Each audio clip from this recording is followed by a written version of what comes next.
The picture sits inside a paper mount rubbed smooth at the corners, the way things become friendly through years of handling. The cream board is embossed with a faint border, enough gilt left in the lines to suggest someone wanted the moment to feel official. The studio stamp at the bottom, Grantham and Company, Photographic Rooms, Jefferson Street, promises the kind of respectability families bought one sitting at a time. On the back, in pencil, a calm hand has written, Riley, March 1921. Someone has gone back, later, and added an arrow toward the lower left corner, with 2 words that make the scalp prickle even before you know why. Look here. You do, because instructions about looking are hard to refuse. The camera has arranged the Rileys into something that reads, at a glance, as routine. The father stands behind a chair, not exactly proud, but arranged into the shape pride would take if it had learned to be quiet. He wears his good jacket like a promise he hasn't decided whether to keep. His hair is shorter at the sides than the top, in the way of men who went to war and brought back with them the habit of uniform, even when there's nothing left to salute. The mother sits with a posture you recognize immediately. The chair is not comfortable, and she will endure it as long as she needs to. Her skirt falls well. The seamstress in her has not surrendered to the year. The older daughter, 12 or so, leans close enough to make a diagonal between her mother's shoulder and her father's hand. A boy stands on the other side, heels together, trying so hard to be what he thinks is expected that the effort itself looks like innocence. The baby, Margaret, sits on the mother's lap, the only one permitted to ignore ceremony. Her hair is feather soft and her mouth, even on paper, tries at a smile before deciding not to commit. If that was all, you'd call the portrait ordinary and return it to its sleeve with the respectful boredom we bring to other people's family facts. But there's a reason for the arrow and the 2 words. The photographer has set a false corner into the room, a painted wall of drapery and a make-believe window. It's meant to drink the eye and not give it anything back. Instead, the fault in the illusion swallows your attention. In the narrow wedge where backdrop fails to kiss the baseboard, something has been tucked hastily out of sight. It is a wooden placard, rectangular, white with a border painted the color of authority. The face is turned toward the wall, but the edge shows a stripe of red, and letters peep around the corner as if eavesdropping. They're upside down unless you tilt the picture and read the shapes the way a child learns. You make out Antine in block capitals, and beneath it, a slice of a second word, just enough to let the brain supply what the eye can't quite reach. Fever. There is also a belt of cloth, red, nailed to the top of the placard like a banner. A loop that once fastened over a front doorknob. It sags now, unhooked in haste. Beside the sign, a bottle rests against the baseboard. Its label, hand-lettered, has bled into the damp of the room. Carbolic.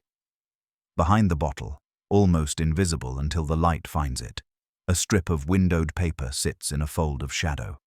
A sheet torn from a ledger, with the top line left behind, Department of Health, and 3 columns waiting for names.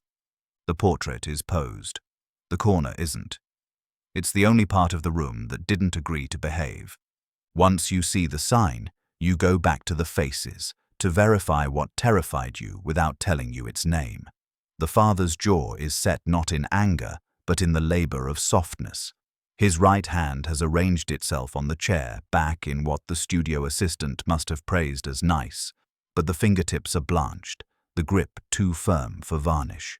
The mother's mouth is not a smile, and not its opposite. It's the expression women wear when they are carrying something they intend to put down on their own timetable. The older children hold themselves as if stillness could be a shield. The baby's eyes are clear, too clear. She looks past the lens and toward the corner, as if whatever the sign insists on owns her attention. The picture asks you to keep your gaze where photographs want it: faces, lace, lapels. The plank in the corner asks you to be the kind of person who doesn't. It isn't possible to understand the day the picture was taken without stepping for a minute into the year. 1921 is a season of things learning to be ordinary again. The war has gone from headline to column.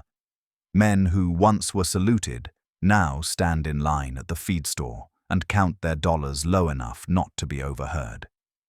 The influenza that refused to be reasonable has mostly finished with its arithmetic. It has left houses with extra handkerchiefs and fewer jokes, and in each neighborhood a handful of red signs that learn to declare themselves on front doors with a zeal the neighbors respected in public and cursed in private. The county sent a gentleman on a bicycle to post the signs, quarantine above the name of a disease in thick red letters, smallpox, scarlet fever, diphtheria. People learned to behave as if paper could save them from air. The Rileys live on a street the town calls respectable when speaking to itself and useful when speaking to others. A row of houses with the same bones and different faces, porches adorned and plain, curtains that gossip and curtains that mind their own business. The father, Thomas, keeps books for a man who sells farm equipment out of a warehouse that smells like oil with ambitions. A few years earlier, he'd worn serge and mud at once.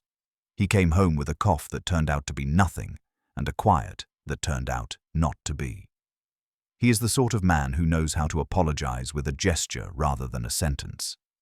The mother, Helen, keeps a ledger in her head and another in the drawer, because the drawer's version respects columns in a way the mind's doesn't.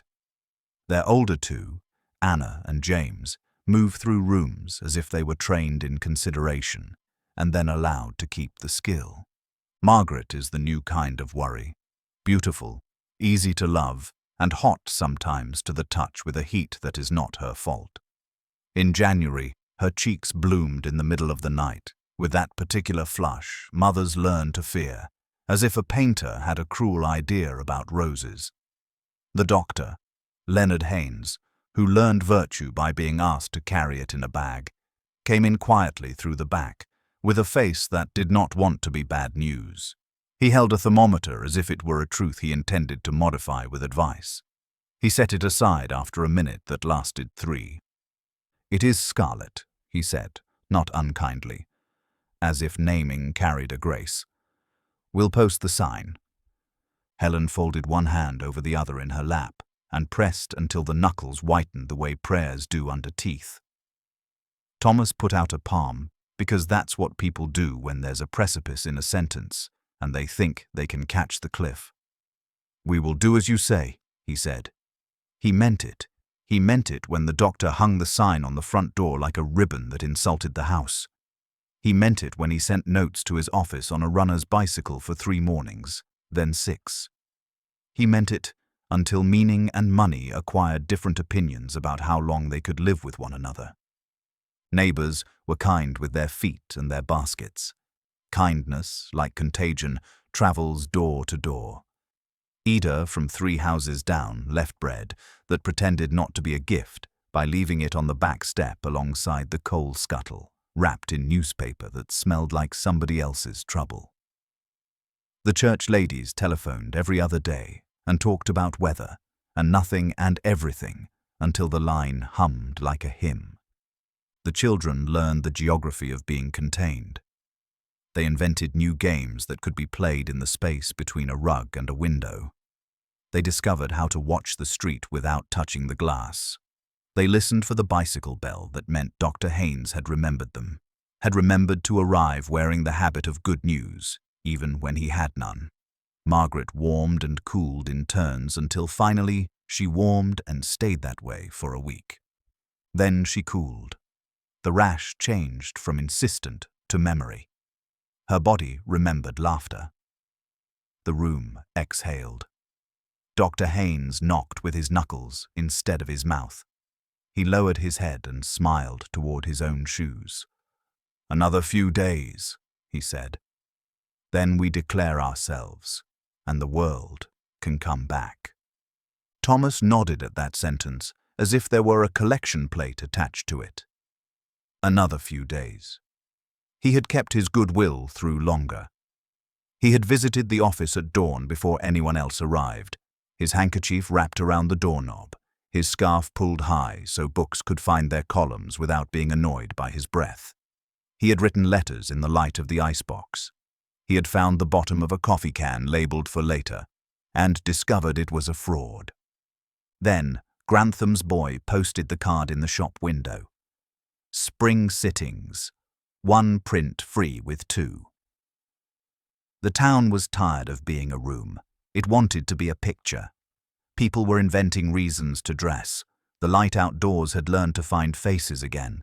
Helen saw the card from the end of the block on an errand she should not have run, and knew immediately there would be a portrait, the arithmetic kind, proof of the fact of the 5 of them in a frame that could not come apart as easily as days do.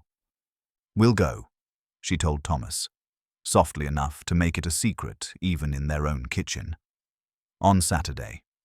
We'll carry the air with us like saints." He shook his head, but not no. He shook it the way a person shakes off rain from a brim before deciding to walk on. "The sign," he said. "I'll turn it," she said. By Friday, the baby's fever was ordinary again, the temperature of trouble's memory.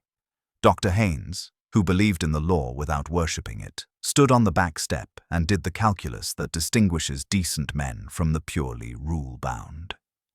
He looked past Helen's shoulder toward the little one with a spoon in her hair, the way a spoon sometimes finds itself in places that aren't cups because a sibling has tried kindness. He studied the street, where wind held junk mail in its teeth. He measured the distance from doing things properly to doing them kindly.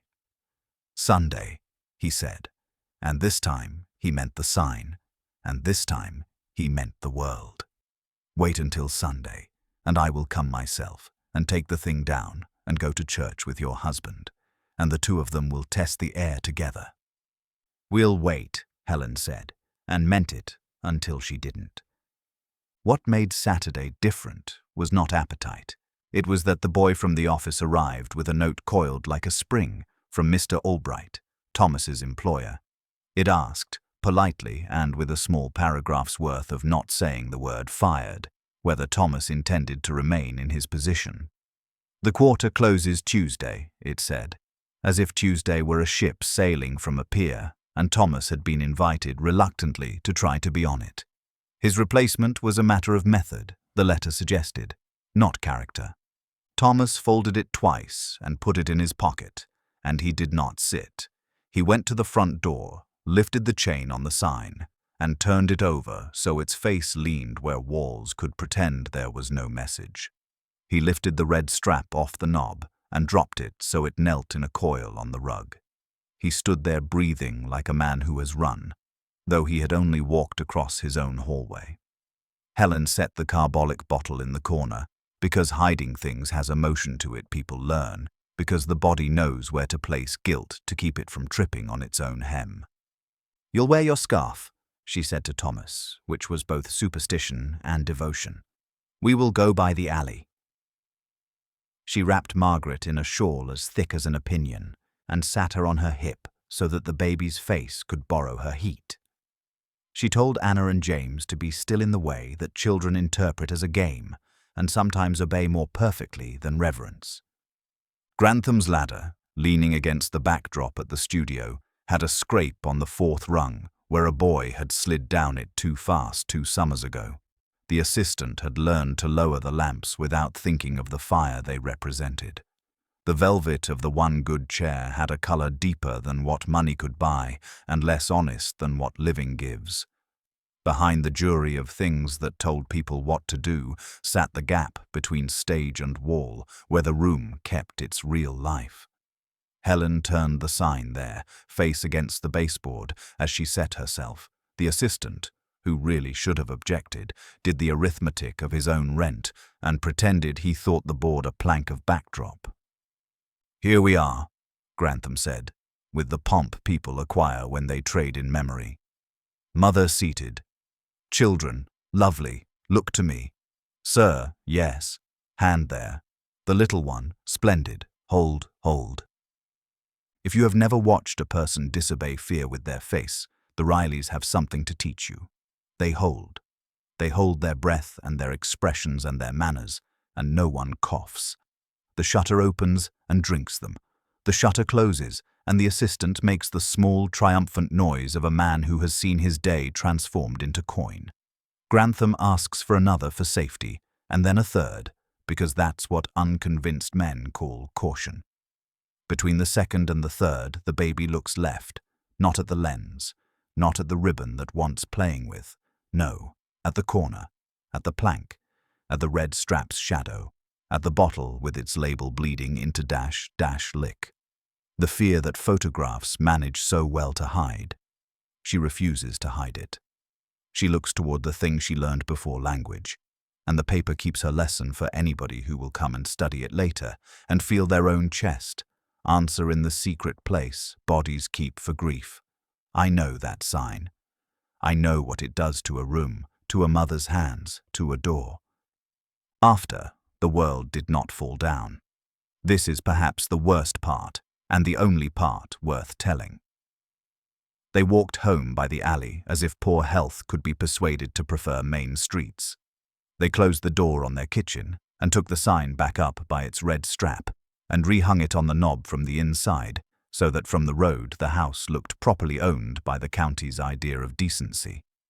Dr. Haynes came Sunday with a screwdriver he pretended was a tool for loosening the grip of rules.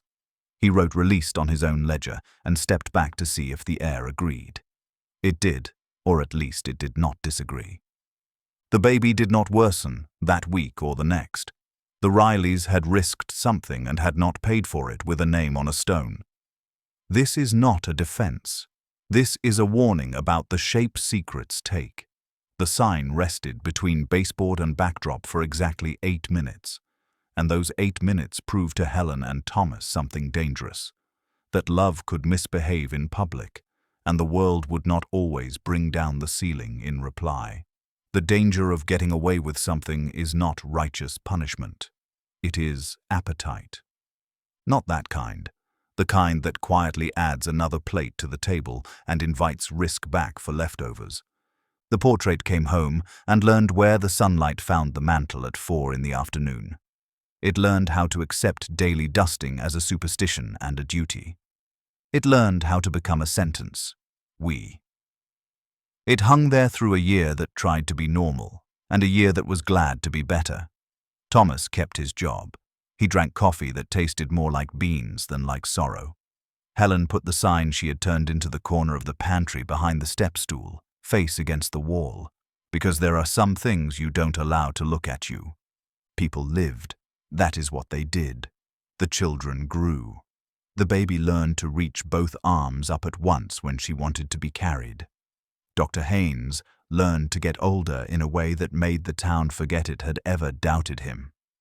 The sign behind the stool gathered flour dust, and a spider learned to draw a straight line from its nail to the jam shelf, as if pronouncing judgment. Years pass in a paragraph unless you try to use them. In 1928, the Rileys boxed the portrait with linen when they moved to a bungalow with a porch wide enough for chairs. In 1931, the box came down again because the house needed a face to tell it what kind of home it was becoming.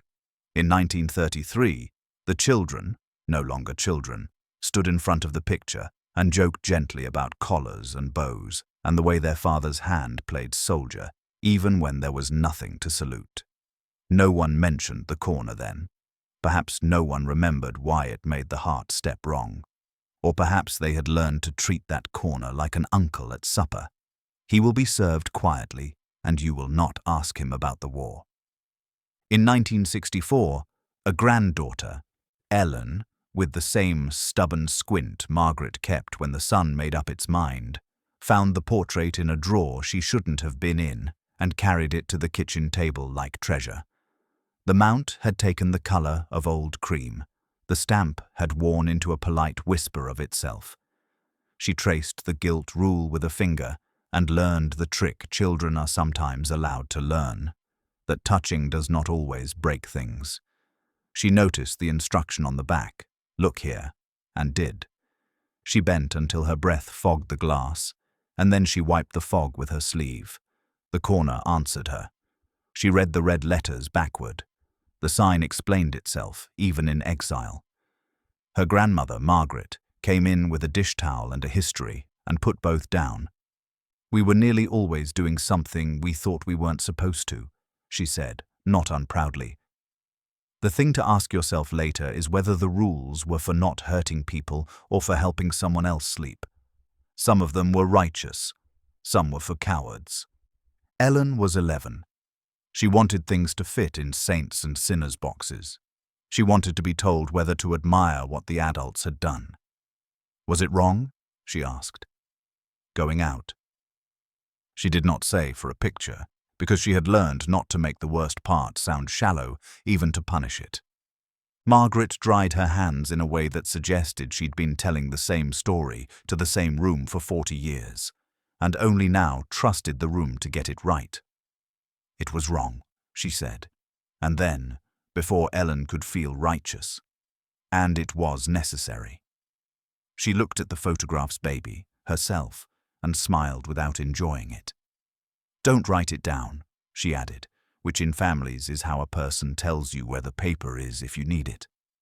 Remember is better. But someone did write something down, because the picture carries the 2 words on the back. Ellen grew up to be the sort of person who loved archives without asking them to be perfect. She volunteered at the Historical Society and learned the smell of old paper, the way some children learn the smell of their mother's perfume. She brought the Riley picture in one winter when the city did an exhibit with the kind of name committees love, Our Town Between Wars, and asked the curator whether the corner mattered in the way she thought it did. The curator, a woman with hair that had learned to accept its own grey, leaned in and then leaned back and then sat down as if choosing to treat the photograph with the dignity of furniture. "You can't hang it with the face to the wall," she said. So softly Ellen thought she hadn't spoken. "But we can prop the sign in the case. Do you have it?" Ellen went home and went to the pantry and dragged the step stool out and brought the sign into the light. The red strap had gone pink. The white had gone tobacco. The letters quarantine, scarlet fever were still the color of an instruction you don't want to disobey. She set it on the counter. It leaned, the way guilt leans when it's been stored too long to stand upright. She wiped the top edge with a damp cloth, and the wet made a clean line through dust that had learned to be part of wood. She carried it carefully as if there were a law about handling old sins. The exhibition label said very little. Family Portrait, March 1921. Note, quarantine placard tucked behind backdrop. Sometimes the best labels write themselves out of the room. People came. They did what people do. They admired hats. They counted buttons. They compared the faces to the faces they live with now, and felt good because all faces eventually make the point that fashion is less important than breath. Then they bent. Then they saw. The first thing most said was nothing. The second thing was always a form of "oh," a syllable that has many uses: confession, condemnation, absolution, hunger. A nurse stopped in front of the case and stood long enough that the guard thought to worry. She took off her glasses and put them back on. "We post signs still," she said to nobody, to the air, to Ellen, who had found an excuse to hover. Different shape. Different words. Same argument with the front door.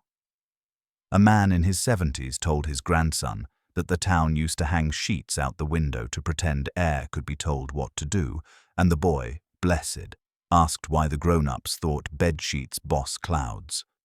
A woman looked and then said to the room, "My father kept the strap and used it on us after the sign was gone, because museums are where certain sentences go when they can't stand to live anywhere else."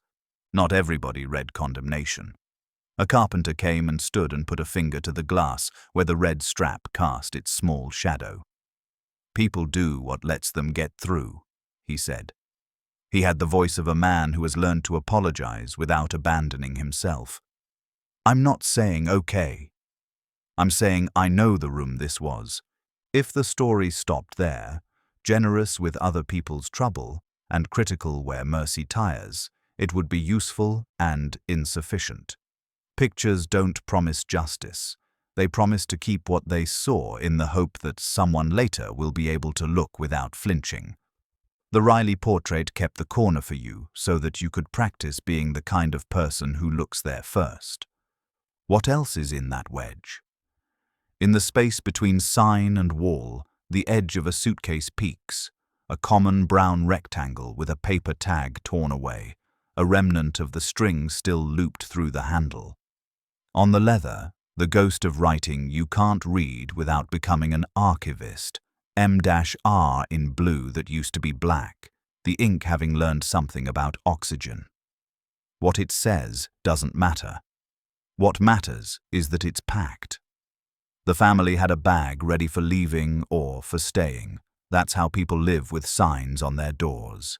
They keep the means to move and the means to stay, always within reach. In the reflection on the glass of the frame, if you stand just so, you can catch a bike's front wheel in the window behind the photographer's lamps. It is not Dr. Haynes's, it is his friend's, the schoolteacher who ferried soup and news and envelopes and sometimes simply presents. She is out of the frame, but inside the day. She is why the ledger in the corner has ink at all. The picture keeps her by accident. That is how most of us get kept. Ellen keeps the photograph above her desk now. She tells the story without drama when anyone asks, and sometimes when no one does. Our corner, she calls it, and in that phrase is the lesson it took the portrait a century to prepare for you. Every house has one, a place where the official story turns itself to face the wall and waits for the future to decide whether to forgive. Your job is not to decide for the past. Your job is to learn to see the edges, to ask what signs have been turned inward in your own rooms, and what banners, red cloths and slogans and paper have been taken down from the front door and taught to live behind chairs as if shame were a closet. Sometimes at dusk, when sunlight tries to rescue one more detail for the day, the picture glances back at the moment it made itself. The red strap brightens, and the baby's eyes, clear even now, catch without squaring. The corner refuses to dim. If you happen to be the one looking then, it's best to let the breath you've been holding go. It's best to say out loud to nobody, "I see it." It's best to add, if you can manage it and still mean it, "I will look there first." And perhaps, if the hour is right, you will do what Helen did, and what Margaret learned, and what Ellen practiced. You'll take the thing out of the corner and let it face you, if only long enough to tell it where it can live and where it cannot. You'll discover that the terror you were sure the object contained is not in the wood or the paint or the word quarantine, but in the way rooms and hearts adjust to carrying signs upside down. Then you'll put it away, and you'll go to a drawer, and you'll write, maybe in pencil because pencil forgives edits, "Look here," and you'll tuck the note somewhere foolish like the back of a frame. You'll hope whoever finds it will think you meant the corner in a picture and not the one in themselves, but you'll know, and the picture will too, that you meant both.